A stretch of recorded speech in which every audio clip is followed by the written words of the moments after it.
Howdy folks, welcome to my Retro Media Room. Today I decided I wanted to talk about some of my more unorthodox games that I have in my collection. And it's a kind of series of things here. You know, we've got ROM hacks, homebrews, fan-made, retranslated, stuff that I put together myself that are entirely unique, and different things, you know, just different unorthodox things that I'm always very transparent about when they're not authentic or they're not normal. These are just for myself, and I just thought it'd be fun to look at them. So to start with, we have Doom on the PlayStation 1. Now, as you've already been able to tell, that the covers are completely different for the games, and the reason for that is the one on the left here is the authentic black label of Doom that was also included in my video, top 10 most valuable PlayStation 1 games for my collection. You should check that out. And, you know, everything about this is completely authentic and complete and everything, you know, and this is one of my gems here. But the one on the right here, this is actually the case here, both the single page front, because that's not a booklet, it's just an imitation of it, and the art on the back, this is all reproduction. And an easy way to tell that the back is reproduction is this says Midway Reproduction, and of course this says the normal Williams, right? So they're not trying to like pretend that it's authentic. They made it clear that it's a reproduction, which is always good. So the reason I did this for this copy, not just because I mean, yeah, I think the cover art's fantastic. That's really cool. But the reason I did it was because, so this copy right here, so you got the game and you actually have an authentic booklet right here. So this was the copy that I originally bought years ago at GameStop, when GameStop had used PlayStation 1 games. That's how long ago we're talking. And the booklet was always torn up. Like it's torn up right here. The back is torn off. It's beat up. And I only paid like $15, $20 for this or something. I want to say like $15. It wasn't very much. It was just a beat up used copy. And the disc was mostly okay, but the booklet was rough. I bought it for cheap at GameStop. And this was the copy I had for a long time until I started collecting and getting all these various other copies. So I didn't want to get rid of it. I didn't want to sell it. I certainly am not going to throw it away. So I wanted to give it a home. And I thought, and I experimented with a couple of different cases, a couple of different things. And eventually I saw this on, it was either eBay or Etsy. I can't remember. I want to say Etsy. And I figured, you know what? I'm going to slip the booklet into here with the good side facing forward and the torn off back facing the other way. This is a custom cover. Put the disc in here and boom, I completed it again. I made my own little custom copy here for fun, right? And just to keep it, give it a home. Because I treat my collection, you know, they're all like my little loved ones. I want to give them homes. I want to treat them right. So that's kind of what I did with that, you know. So that's the first for example here. Now, the reason I showed Doom off rip, because yes, you have that version, but then I really went the extra mile with this guy, right? So this is also Doom, but this is the greatest hits version. That's the disc inside her, but it's only the disc. What I did was I bought this binder from Amazon. It's a photo binder. It's actually, funny enough, it's meant for wedding pictures. It's meant for wedding pictures on a disc, and you can put pictures inside so I decided to take that and turn it into a game case. So I looked up Google images of nice artwork of Doom, found ones I liked, and I uploaded them to Walmart. Walmart's photo store online, and made it to the correct sizes to fit. And there's the outside. This is magnetized, and you got the inside. I did the same with this art. This is art I picked off of Google, and then this is the greatest hits version of the disc that is from Midway, because Williams changed to Midway at some point during its production. And yeah, so this is my own personal custom one-of-a-kind copy that I just decided to do for fun myself. I just wanted to give it a home and have some fun with it. So I made it completely custom. So I just thought it was cool, and I hope you all think it's neat, or, you know, maybe it'll inspire you to do something of the same, to take a game that's the disc only and give it a home or something. Because it was fun putting this together. I liked it. It was cheap too. It was like literally like a couple dollars for the pictures, $12 for the case. It was really cheap to do it. All right, in the next game, I did something a little bit similar to. It's God of War Ascension. So right away, this is a slipcover. This is a steel book. Now, here's the thing. On the back here, if you look closely, this is from Asia. This is not a North American case. This is not a North American slipcase and not a North American steelbook. But inside is the North American God of War Ascension and booklet. So what happened was I bought the game. I wanted God of War Ascension. This is years ago. And I found it for really cheap on eBay. And it was just the disc and booklet only. And I'm sorry. It was the case, disc and booklet. The case was in poor condition. I wasn't happy with it. But I got it for cheap. And I'm like, you know what? I want to give it a new case. And as I was searching for new cases, I came across this for cheap. And I was like, well, man, I'll just get rid of the disc because I can't play it. I don't care. Take the disc that I have that actually works, put it in this and complete it myself and make my own little custom version of it. Because I love steelbooks and this is cool. So this is, kind of like that, kind of similar story with this as well. Not really worth much, I just keep it for me. And I did something also slightly similar with this here. So this is the Precision Edition of Modern Warfare. And what I did was, and I didn't plan this from the beginning, obviously, but so this has the steelbook case for Modern Warfare inside, right? Now, and with the disc, because that's how I bought it originally. I eventually got it digitally because the way it's pain in the butt UI and you want to be digital, whatever. So, so there's the first one.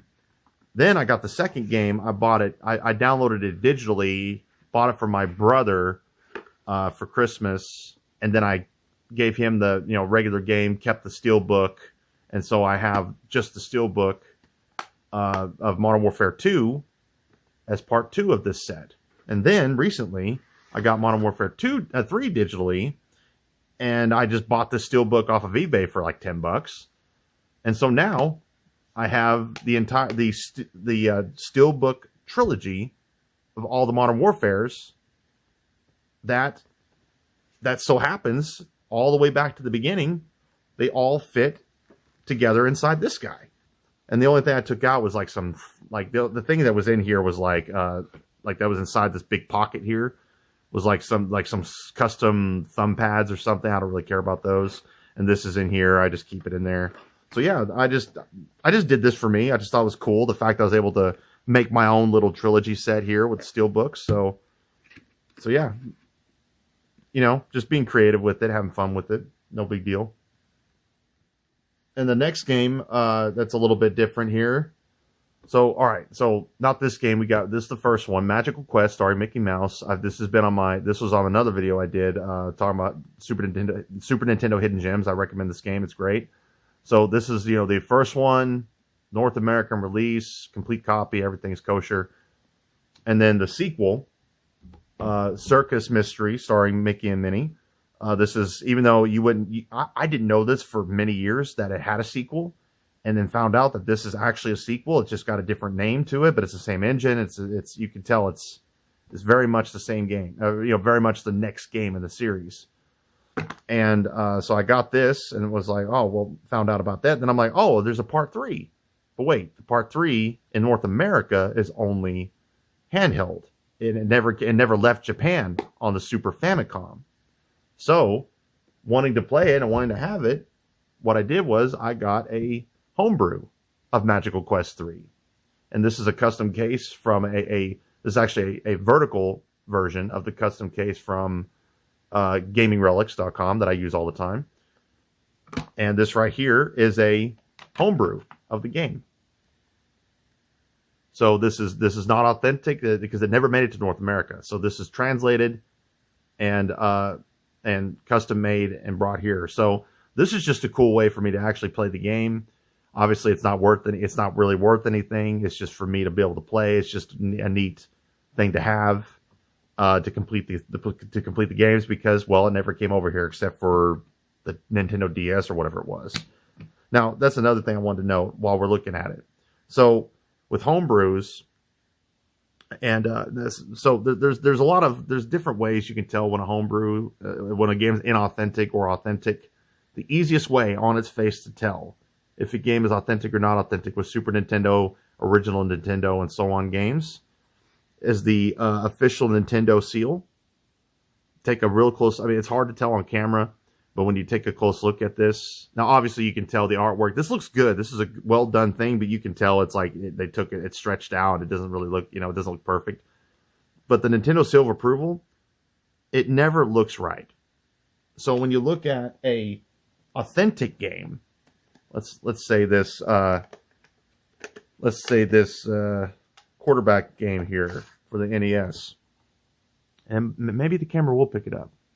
So there's a shimmer to an actual seal of approval. It almost has a 3D effect to it when you look at it with the human eye, that almost every single Nintendo game I ever look at has, right?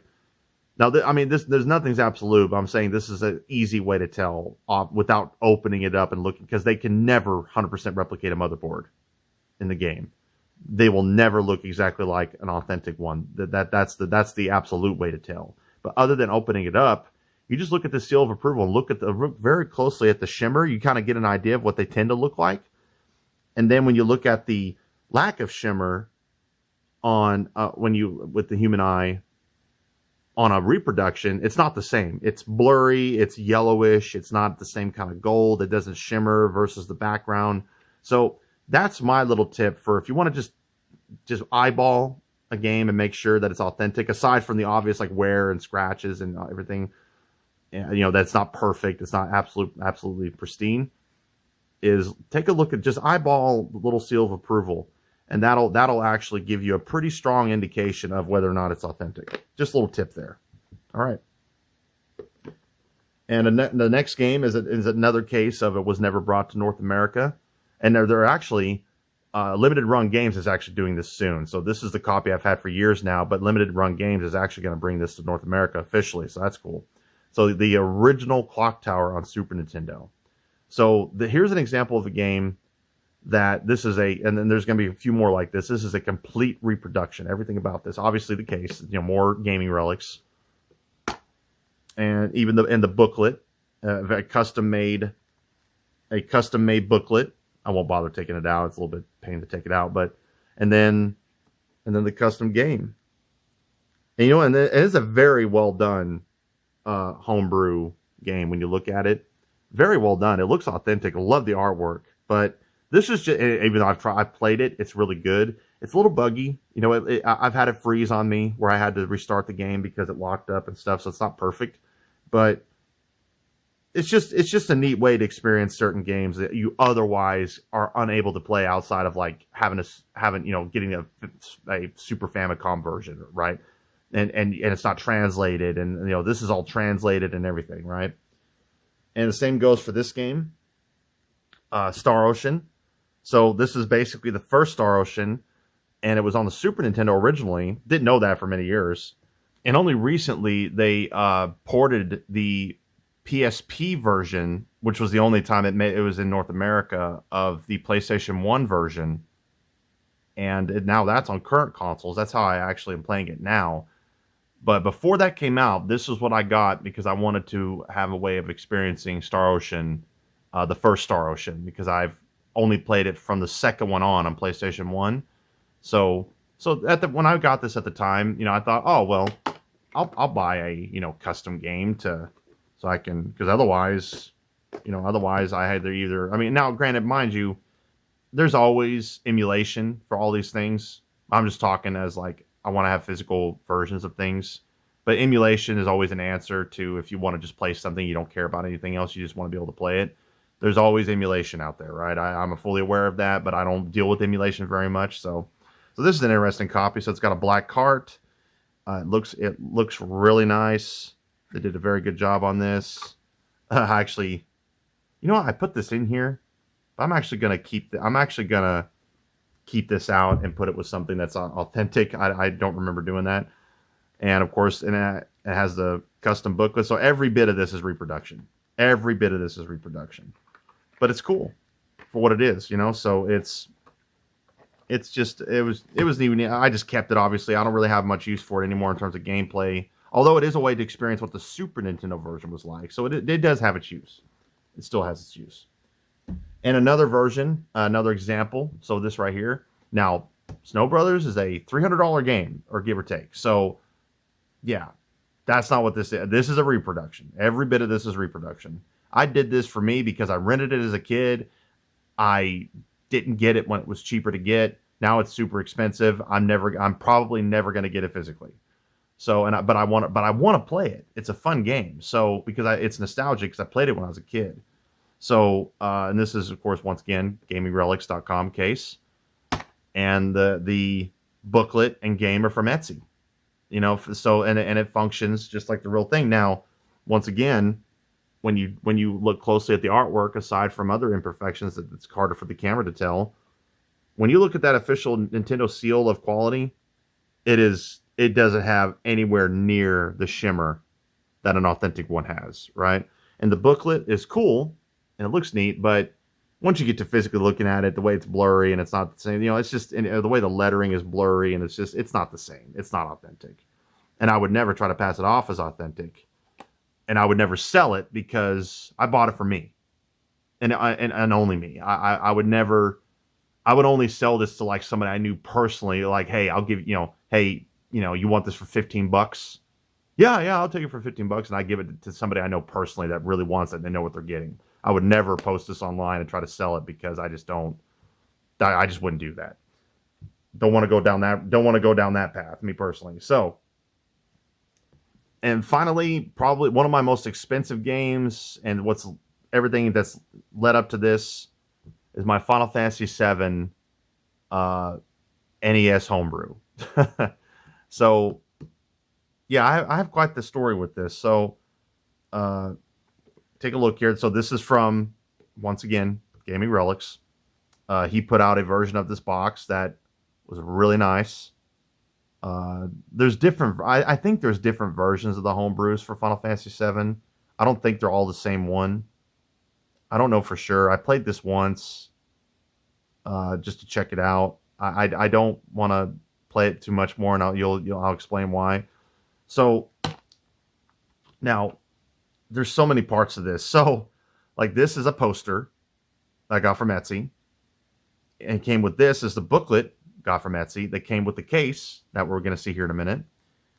So the booklet and the poster are from one source from Etsy. The case is from Gaming Relics, and the game, which is this black cartridge, we'll take a quick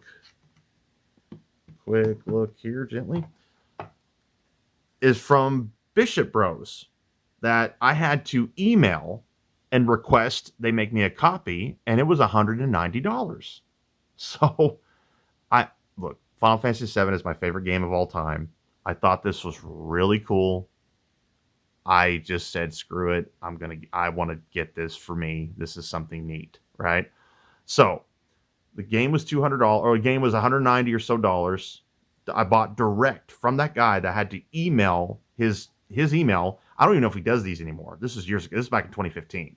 So for all I know, he's off the face of the earth. I don't know. But this is the only one I'm aware of that has the black cartridge like this, which I thought was really sick. And with this artwork on the front, which is perfect. And he does a really nice job.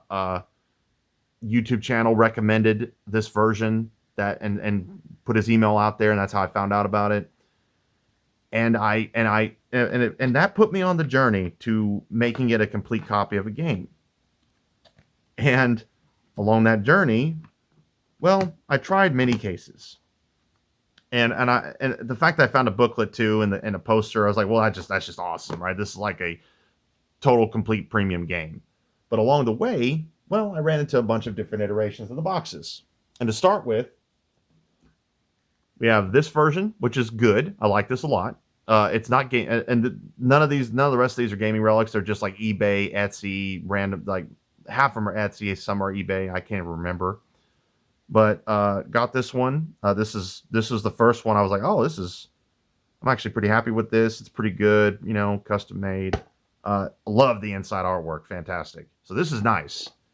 That's why I kept it. I kept all these because they're just cool. But then continued to look and continued to find different stuff that I wanted to try. And that same thing happened here. So I got this one, and this one's very nice looking, cool custom artwork. And it's a nice plastic case. It fits right in there. So this one's great. I actually, this was my main one for a minute too. But I kept looking. I kind of went down a rabbit hole of finding different ones I thought were cool, and I kept going for it, and I kept trying different ones. Then that turned into this one, which is it's clearly art inspired by Yoshitaka Amano. It's taking his spin on Final Fantasy VII characters, and it put that as the cover art. And it's an actual, it's the style of the box is just like an actual NES box. Also thought this was really cool. I'm like, well, this is cool. So I like this one, and I got this one. Then I kept looking, and I find another one. And then I get this one. I'm like, well, that's cool. So this has NES style box, cool artwork, cool box art. So I thought maybe I'm gonna stick with this one. Then I got one more. This one, which I really liked, and this is what the booklet and poster came with. So this was the one that was an actual package deal that had all the items together. Now it does have a white cart version of the game that it came with, but I actually asked the guy in Etsy. I'm like, look, can I just buy everything but the game? I don't want the game. I just want the box and the papers. And he's like, sure. And he adjusted the price and sold me just these. He was like, all right, well, that's unusual, but whatever, and sold them to me. So this box is awesome, but ultimately I knew, all right, I didn't know at first, but I bought this. But then once I saw Gaming Relics, because Gaming Relics is my favorite. Once I saw the Gaming Relics had a version, I'm like, oh, well, this is it. This is it. I'm going to put it in this, put the booklet, put the poster. This is going to be my personal premium copy. So ultimately, I mean, we're talking beyond 250, close to, I don't know, $250, $260 spent. Or this package right here, I would say is about like $7, like $215, give or take, 220, 225, something like that this whole thing cost me. But what is it worth? It's worth whatever's to the person who wants it, because there's no market for this. You can't go on pricecharting.com and look up how much this is worth. There is no price tag. It's worth however much you feel it's worth to you. Now, for me, I love it. It's mine forever. So, because I put it together, I went through all the trials and tribulations of finding all the pieces I liked. I made my own version of the game, after, with just getting the cart. I have a lot of memories with putting it together. So it's a funny deal, right? But I can only put what I paid for it, but that doesn't mean anything. That doesn't mean that's what it's worth, right? All right. Well, I hope you all enjoyed the video. This is something I did a little bit more personal. Some of my little anecdotes here, and kind of talking about homebrews and custom games, and well, really, here you go, custom game, not authentic. So just wanted to and give a little bit of pro tips too about what to look for a little bit, and just have a little bit of fun. All right. If you all like the video, give me a thumbs up and subscribe and turn on notifications. Keep up with my latest videos. I post several videos a week, and I plan on doing more. And I'll catch you next time.